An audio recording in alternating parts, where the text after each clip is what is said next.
Alright guys, how you doing? Brainsmasher here today with a weird Goodwill haul video.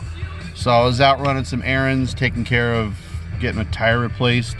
On the way home, I just swung by Goodwill looking for some pants, and I kind of struck into something. Now this Goodwill has had a few kind of weird finds a couple of months ago. I don't know if they have like a giant pile of stuff in the back room that they keep feeding out of or whatever, but took it to NHS. Turns out I am 100% that guy who sits in a used chair in Goodwill with a stack of albums on Discogs on his phone looking up the value or whatever of a bunch of albums. So I don't know, I bought a stack of shit. It's just fucking weird that this stuff is in Goodwill. And I do this thing, I don't know if everybody does this, probably not, but like you'll find this like weird selection of stuff in a used bin or whatever, and you'll start to think like, who was this person? What else do they have? What did they decide to keep if this is what they got rid of? Or I just fucking do that. So I always I'm motivated to try and like get as much of a stash of stuff that I can find. I don't know, I could go on and on about how much I love digging in the wild. So this is a bunch of weird stuff that was just sitting there. I'm like this familiar with most of it. I've given it all a little bit of a listen.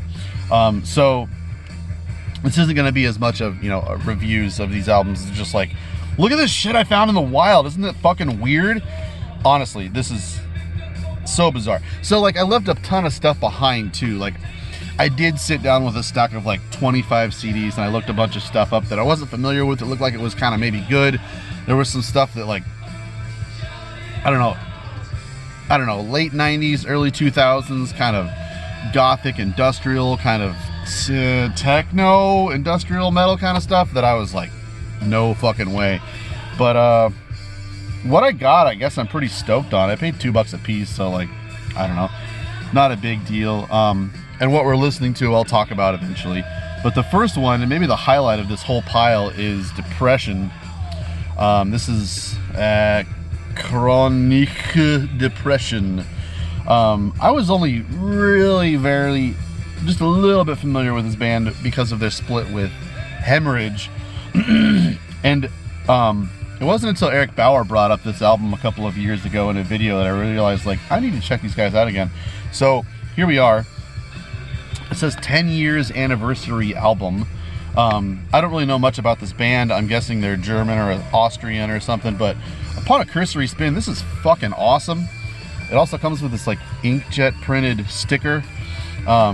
This came out, yeah, nothing here. I don't think any of this stuff probably came out later than like 2002, 3, 4 or something, but it's a super weird hodgepodge of shit. Yeah, this is really good upon a cursory spin. It's pretty good, like early 2000s Euro grind, but I was impressed with how the vocals kind of more remind me of like a Death Doom kind of thing instead of a more punky kind of shouty kind of vocal, and that made me stoked to listen to it more. And like my palette of grind anymore is not that active anymore. Also picked up this Nightingales album, Thunder Beast. I remember seeing this in a lot of ads and a lot of magazines back in the day. It came out on Nuclear Blast. I did recently pick up one of their earlier records. So I know a lot of people kind of went nuts for this kind of Gothenburg style Swedish death metal kind of shit. So I'm sure it's a little cringy, but it might be worth a shit. I seem to remember people thinking like that album was kind of like the point where they went to shit. But I haven't listened to that one yet, so I'm not familiar with it. Desecration with Inhuman. Again, no year. This is from back in the day when they didn't put the year on the back of the records. don't know much of anything about this band, but I do remember seeing ads for this. And I put it in, I listened to about half a track. It's pretty fucking good. So yeah, Desecration Within Human. I just remember seeing that so often, and it's so weird to like see an album that you haven't even thought about or seen the cover of for 15 to 20 years. It's just out in the wild. Also picked up Rot, Sociopathic Behavior. Rhetoric Records put this out. Madison, Wisconsin. I love you, Madison. I don't know. This might be affiliated with the record store, Earwax, that used to be up there. There's kind of a grind scene out of Wisconsin, as far as I know. I don't know much about Rot. I believe I have maybe another full length by them and a split with Sublime Cadaveric and Composition. But I don't know. It's the kind of stuff I'm not really into that much anymore. Also picked up my first Dystopia album, Human Equals Garbage. Yeah, they're kind of a sludge band. I don't really know much about them. I know it seems like some people act like these guys are the gods of sludge. But I never really got into Dystopia or Grief for that matter. Yeah, it is what it is. Picked up Aggressor, Medieval Rights. Like, what the fuck is this pile? Is this not just bizarre? Seasons of Mist put this out back in 99. So this is a French death metal band, and I put it in for just a minute, and it was pretty good so far. You know, worth the $2 I spent on it. But like, check this out.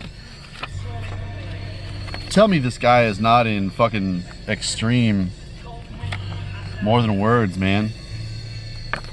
I don't know if maybe the band turned into a two-piece or something and hired some guns or something to play on the rest of the instruments, but whatever. So Norway, Night Dreams. This is just the stuff dreams are fucking made of.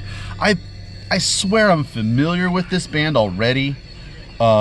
Maybe because of Fenriz talking about them at some point. But man, how can you pass on this for $2 fucking? I put it in, and it is really fucking Bon Jovi, Def Leppard kind of stuff, where like the guitar drops out and the synth takes over, and there's these fucking whiny Heartbeat of the Night kind of vocals.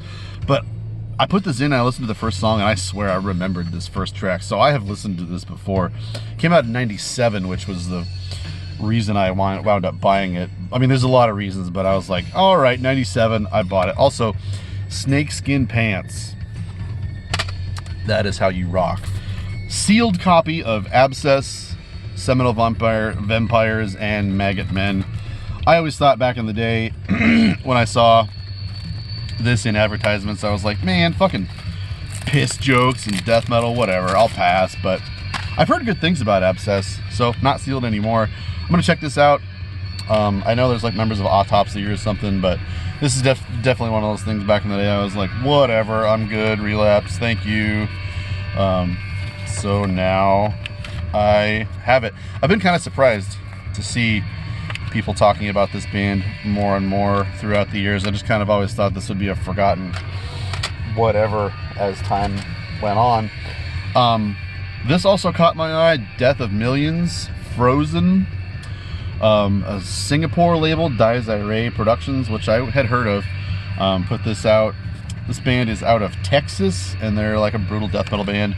And it was pretty good. I put it in, and it was better than I would have expected. Digipack. Also, like, all of these are in like perfect condition. There were a lot of records that I left behind that were sealed. So like, it looked like almost there was a distro that maybe folded or something. Dead stock from somewhere. I just don't know. This is an inexplicably fucking weird stack. And next, this goes for probably one of the worst metal album covers ever, and it seems like a little bit too on the nose that it might be kind of intentional, but I don't know. Have you ever seen this? Fucking Wolf. I'd seen it in like a lot of Nuclear Worn Out, rest in peace, forum threads. this is like one of the worst album covers ever in metal, which is charming and makes me interested in an album sometimes, and so it piqued my interest. It piqued my interest or picked, I always forget, whatever, I'm aware. But this is not an old record like you would think looking at this. I just don't fucking know what to make of this. What sold it for me was that No Fashion was on this, so like if I find anything in the wild No Fashion, I'm buying it.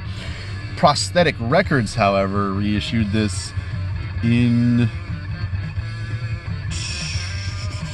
I don't see a year on it. I don't know, but is that a weird combination of labels or what? Anyways, this is not old like you might think, and it is also really cheesy standard power metal, I guess. I think these guys are Swedish, and I think these guys might have like some good records in their discography. I'm really confused about what I've got on my hands here, but I listened to it for a couple of tracks, and it's really not my bag. The guitar tone was really, really shitty to me. Might be getting rid of this, but like, how could I pass up on that album cover? I mean, just gaze into those eyes. Fucking boogity Halloween stuff. Oh, what we're listening to next to last, the best of Witchfind. Yeah, not familiar with this band, but I know they're kind of like one of those new wave of British heavy metal kind of things. It says CD Metal 1. I don't know if this is like one like of a set of 2 or something, but best of, I've heard good things about them, and this is the kind of thing, like, if it's good, I could dig it. But it was this photograph that sold me on buying this release, and you know, so far it's all right. The second track is 8 minutes long. Seems weird. I know I kind of get them confused with Witchfinder General. I don't think they technically are related, but seems like I've heard a lot of credible people talking about this band enough that picking it up for $2 is a steal. And last, maybe the biggest highlight of the whole pile, an album that has kind of eluded me throughout the years, Angustia with you gotta have a real big pair of balls to try to pronounce that one. This is a really, really strange, yeah, give that a shot, I dare you. Anyways, this is the debut record, 1997. Napalm Records put this out. Again, any album I find in the wild with this Napalm logo on it, if I don't already have it, I'm buying it. Weird band. Members of Summoning, I believe, Abagor, somewhere around there, but don't expect to love this. I don't think I'm going to sell any of you on this album. It is very neoclassical kind of, gosh. First of all, what is it doing on Napalm Records? I have no fucking clue, other than members of Summoning, Abagor, of course. But it's piano forward, operatic vocals, not even synth, but just like traditional neoclassical kind of piano. It's extremely well written, orchestrated. I'm kind of out of my element reviewing this kind of thing here, but my friend Wayne is a really big fan of this band. A couple other friends are really into these guys, and I've never really gone as far as picking up a copy of their stuff, but since I am a completionist with the Napalm Records imprint, this is a happy thing to find in the wild. What a weird thing. So I don't know, check this out if you're at all interested in something completely off the wall. But honestly, if you think that there's going to be any crossover from Abagor or Summoning, I'm sad to let you down. There's nothing to enjoy in this if you're looking for crossover from that. I'm trying to find, I want to say this guy might be in Abagor, but there's not an English word on this goddamn thing. They also did a split with Amestigon, I think was their first release. So maybe they at one point were more metal than they are here, but whatever. I like to have these oddball kind of collector gems in my collection. So that's a weird haul for today. Thanks for watching. Let me know about your weirdest hauls out in the wild. Is it weirder than this? I'd love to hear about it. If so, let me know in the comments. Thanks for watching, and we'll see you next time.